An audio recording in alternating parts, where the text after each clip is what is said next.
दोस्तों, क्या आपने कभी सोचा है कि स्विमिंग पूल जिसमें इतने सारे लोग स्विम करते रहते हैं, इसके बावजूद भी उसका पानी इतना क्रिस्टल क्लियर कैसे होता है? जी हाँ दोस्तों, हम लोग आज बात करने वाले हैं स्विमिंग पूल फिल्ट्रेशन सिस्टम के बारे में। और इसके बेसिक को समझने के लिए आप ये वीडियो पूरा एंड तक देखें और आपको ये वीडियो ज़रूर समझ में आ जाएगा कि स्विमिंग पूल फिल्ट्रेशन सिस्टम कैसे काम करता है। तो सबसे पहले बेसिक कंपोनेंट्स के बारे में जान लेते हैं जो स्विमिंग पूल में लगे होते हैं। ये ओवरफ्लो है।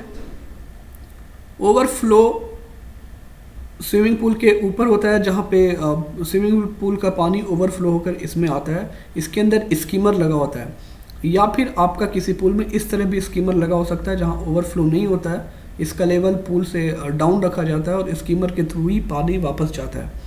तो या तो ये ऐसा हो सकता है या ऐसा भी हो सकता है। स्कीमर ऐसा दिखता है, फिक्स होने के बाद ये ऐसा हो जाता है। स्कीमर के अंदर स्कीमर बास्केट होता है, जैसा कि आप देख सकते हैं। इसके अंदर पत्तियां या ऐसी बड़ी मटेरियल जो होती हैं, जो इम्प्योरिटीज़ होती हैं स्विमिंग पूल के अंदर, उसको स्कीमर बास्केट में वो फिल्टर आउट हो जाती हैं। ये जेट नोजल है। स्विमिंग पूल में फिल्टर्ड वाटर इसके थ्रू ही सप्लाई किया जाता है। और ये ड्रेन है जहाँ से हम पानी को ड्रेन कर सकते हैं। तो पहले एक बेसिक डायग्राम को समझ लेते हैं कि स्विमिंग पूल फिल्ट्रेशन सिस्टम का बेसिक क्या है। ये स्विमिंग पूल फिल्ट्रेशन का बेसिक है, जहाँ पे आप देख सकते हैं स्विमिंग पूल है।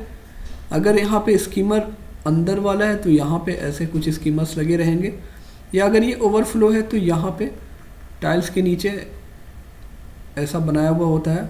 ये पूरा हॉलो होता है, इसके अंदर हम लोग स्कीमर लगाते हैं।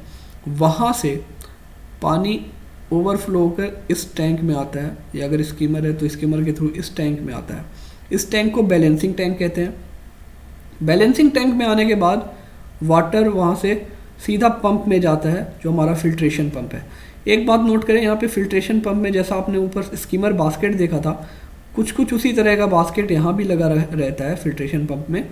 और यहाँ पे इम्प्योरिटीज़ जो वहाँ से बच के आ गई हुई होती हैं, यहाँ पे फिल्टर आउट हो जाती हैं।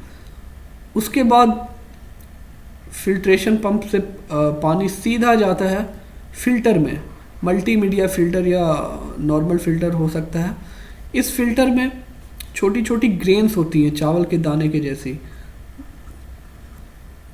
सैंड की हो सकती हैं या शीशे की हो सकती हैं। उसमें ये बाकी सारी इम्प्योरिटीज़ इसके अंदर कैचअप हो जाती हैं।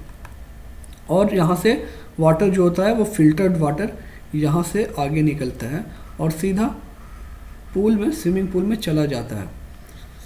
इसके अलावा आपके पास ये ड्रेन लाइन भी है। अगर आपको किसी वजह से स्विमिंग पूल को ड्रेन करना है, उसके पानी को बाहर निकालना है, तो ये वाल्व आप ओपन कर सकते हैं और ओपन करके सीधा पंप के थ्रू यहाँ पे आप फिल्टर में ये जो मल्टी पोर्ट कहते हैं इस पोर्शन को, मल्टी पोर्ट वाल्व क्या करता है कि यहाँ से आप इसको ड्रेन पे जैसे ही सेट करते हैं तो वो सारा पानी ड्रेन आउट कर देता है।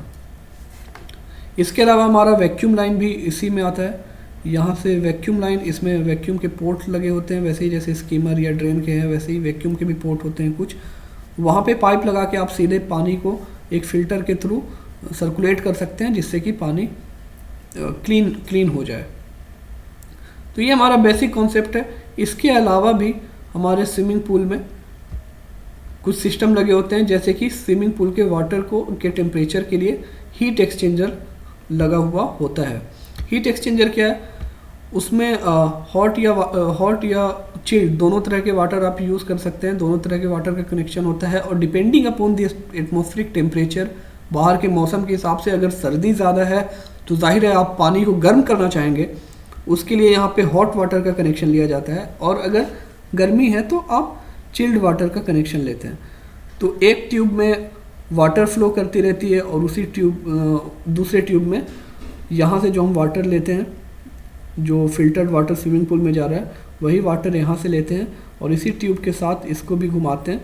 अगर हमें पानी को ठंडा या गर्म करना है, जैसा भी चिल्ड वाटर है जो इसमें सप्लाई और रिटर्न, या हॉट वाटर है, उसी हिसाब से हमारे पानी का टेम्परेचर सही होता है और ये वापस स्विमिंग पूल में चला जाता है। फिर हम यहाँ पे एक वाल्व लगा देते हैं और उस वाल्व को क्लोज रखते हैं।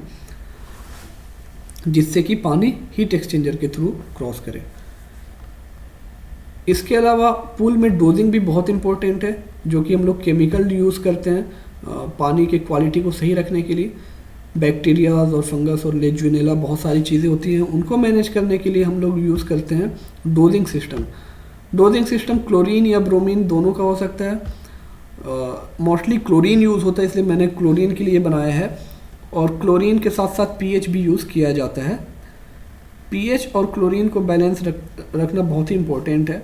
इसके अलावा और बहुत सारे टर्म्स हैं जिनको बैलेंस रखा जाता है, बट सबसे ज़्यादा इम्पोर्टेंट ये दो हैं। इसके लिए क्या होता है, ये हमारा डोजिंग सिस्टम है। डोजिंग सिस्टम में 2 टैंक लिया जाता है। अगर आप क्लोरीन का डोज कर रहे हैं तो क्लोरीन के लिए हम लोग यूज़ करते हैं कैल्शियम हाइपोक्लोराइड प्लस वाटर का सॉल्यूशन। इसमें वाटर और कैल्शियम हाइपोक्लोराइड होता है, और एक पंप के थ्रू ये यहाँ से इसके पाइप में डोज करता है। पीएच के लिए हम लोग सोडियम बाइसल्फेट और वाटर का मिक्सचर यूज़ करते हैं, और वो भी पंप के थ्रू यहाँ पे डोज करता है, मतलब इसमें सॉल्यूशन को इसके अंदर थ्रो करता है, इस पाइप के अंदर। ये पाइप हम लोग यहीं से मेन जो सप्लाई जा रहा है उसी में से हम लोग एक लाइन ले लेते हैं और वापस इसको उसी लाइन में ले जाके जोड़ दिया जाता है।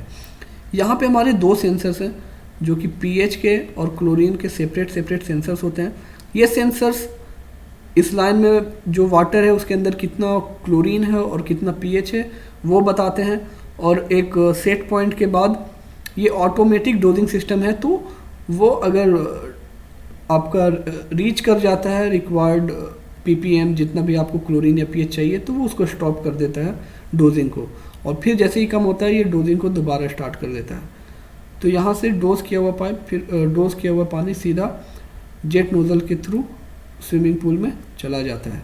इस तरीके से पूरा कंप्लीट सर्कल पानी फिल्टर होके और उसमें डोज होके उसका टेम्परेचर मेंटेन होके हमारा स्विमिंग पूल में मिलता जाता है, और इसलिए हमें स्विमिंग पूल में इतना आनंद आता है और इतना अच्छा लगता है। Thank you for watching.